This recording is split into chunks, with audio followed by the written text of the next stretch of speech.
Avança na Câmara dos Deputados a tramitação da PEC da reforma administrativa, que muda a relação de trabalho entre a União e os servidores públicos. A previsão é que o projeto seja votado amanhã, mas muitos pontos ainda são controvertidos. E é para falar sobre esse assunto que está aqui ao vivo no Jornal do Meio-Dia, a advogada que é membro da Comissão de Direito Administrativo da OAB de Mato Grosso, Juliana Mendes. Boa tarde, doutora Juliana. Boa tarde. As entidades ligadas aí ao funcionalismo público estão mobilizadas e protestando muito contra essa reforma administrativa. Na visão da senhora, qual o ponto que deve ser o mais polêmico de todos eles? A questão das licenças, né? São vários pontos aí que estão discutindo. E para nós destacarmos aí o que é crítico, o que é polêmico ou não, depende da posição que nós estamos. Então, sob o ponto de vista do Estado, eles vão ter os prós e os contras e também, sob o ponto de vista dos servidores, os seus prós e contras naturalmente. Mas a questão das licenças, né, das licenças por assiduidade, as licenças prêmio, então isso aí estaria excluído, né, nessa propositura. E os ingressos também, nós temos outros tipos aí de regime de ingresso na administração pública, então isso também tem sido muito debatido. Então são questões que eles estão buscando, né, porque vai mudar muito o funcionamento ali, ou então a forma com que hoje o funcionalismo público E o fim da licença prêmio faz justiça aos trabalhadores da iniciativa privada, não é?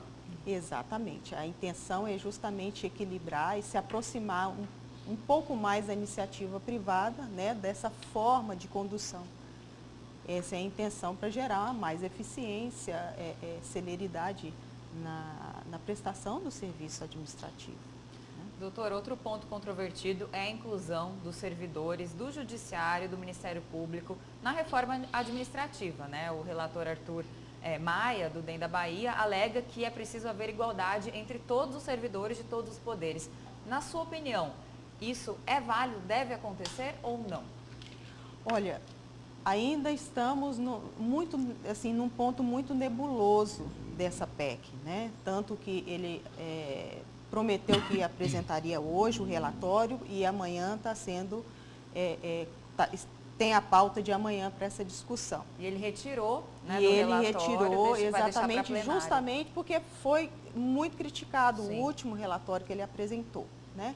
Mas há quem diga que altera, ele não teria condições, por isso existe essa discussão, de mexer tanto nessa estrutura, que isso estaria mexendo na estrutura do judiciário também, né? Então, por isso que também é um ponto de polêmica, que a gente não tem como antecipar, né? O que virá aí nesse próximo relatório, porque já mudou muito da primeira propositura, né, na exposição de motivos. Me parece que a exposição de motivos ainda mantém a sua finalidade, porém, algumas alterações com essa pressão de uma ou outra categoria tem sido muito modificada. Agora, em relação ao judiciário, tem um ponto aí que precisa ser corrigido, não é? Que é aquela tal de aposentadoria compulsória. O cidadão cometeu erros no exercício da função, às vezes até crimes, né? Aí o seguinte, aí mandam ele para casa, né?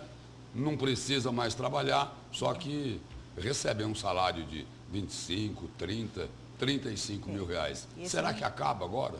Esse é um ponto que ainda tem se mantido no último relatório, né? Que foi mantido no último relatório do Arthur Maia, justamente para ser submetido aí à votação. Ele permanece como retirada aí dessa possibilidade da aposentadoria compulsória, justamente por ter um caráter mais...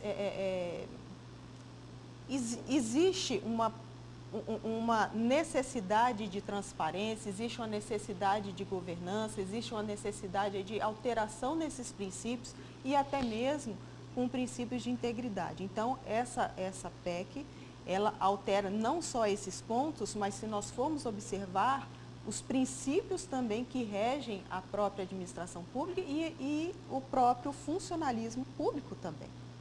Doutora, em relação dos princípios aí, né, que são basilares, a estabilidade, como fica? Porque houve muitos protestos em relação a isso, mas parece que houve uma mudança diante das queixas, né, e da necessidade do servidor público de ter estabilidade. Outro ponto é a avaliação de desempenho, que se busca melhorar a produtividade do servidor público, que é motivo de muitas críticas, aproximando ele assim da iniciativa privada. Como vai ser isso se o servidor ainda terá estabilidade? Ou seja, aquele que tiver um desempenho ruim vai continuar no emprego ou não? A estabilidade, ela se mantém, né? Ela se mantém, principalmente para aqueles que ingressaram ali mediante concurso, para perderem essa estabilidade, para perderem o cargo, eles serão submetidos igualmente ao PAD, né? Exatamente, ao processo administrativo disciplinar, e só perderão o cargo por sentença transitada em julgado, ou então depois desse órgão colegiado aí ter decidido. Mas houve uma mudança, e é justamente em relação aos motivos dessa PEC. O que se busca é maior eficiência. Então, é claro que hoje não teria, pelo texto que está escrito, não teria progressões só por tempo de serviço, mas teria que ter a eficiência também, né? Então, essa progressão na carreira, ela vai ter que contar não só com tempo, mas com eficiência, porque o que se busca é uma administração mais eficaz, mais eficiente, mais transparente. Por isso, há essa alteração. Que vai ser avaliado, né, o servidor público, que vai ser avaliado. Eles já são avaliados, mas agora nós temos outros critérios, né? Segundo o que vem trazendo essa PEC, teríamos outros critérios, dentre eles a eficiência. Então, teríamos que ter aí uma equação, né? Não só pela assiduidade, não só pelo tempo de serviço, mas principalmente pela eficiência. Agora, o cidadão que utiliza, né, todo cidadão utiliza os serviços públicos, deve estar se perguntando, e aí, essa reforma vai melhorar o que para a sociedade? O que se busca melhorar é justamente essa eficiência, a eficiência da administração pública na prestação do serviço para o cidadão. Doutora, e a PEC também traz possibilidade de ampliar a terceirização, contratação de servidores públicos por processo seletivo, que não tem o rigor de um concurso público. Aí muitas pessoas apontam que isso, na verdade, aumentaria a máquina pública. É o que vai acontecer de fato? Ou a senhora vê essa possibilidade de contratação e extinção de cargos obsoletos aí, eternos, como um ponto positivo?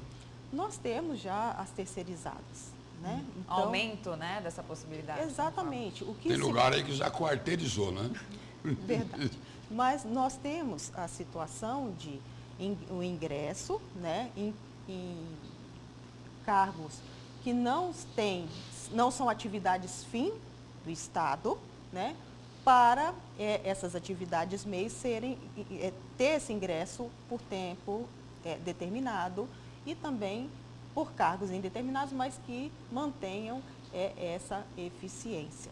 Então, se for para ficar mais célere e mais eficiente, nós temos que ter a esperança que vai melhorar, não é verdade? Então, toda reforma, é claro que ela precede um cenário de situação de crise financeira, né? Nós estamos vivenciando aí algumas questões e que precisavam mudar. Né? Então, o que nós esperamos é que efetivamente se mude, mas isso ainda tem que ser muito debatido e será bem debatido, amadurecido. Obrigado pelas informações aqui no Jornal do Meio-Dia. Obrigada. Muito obrigada.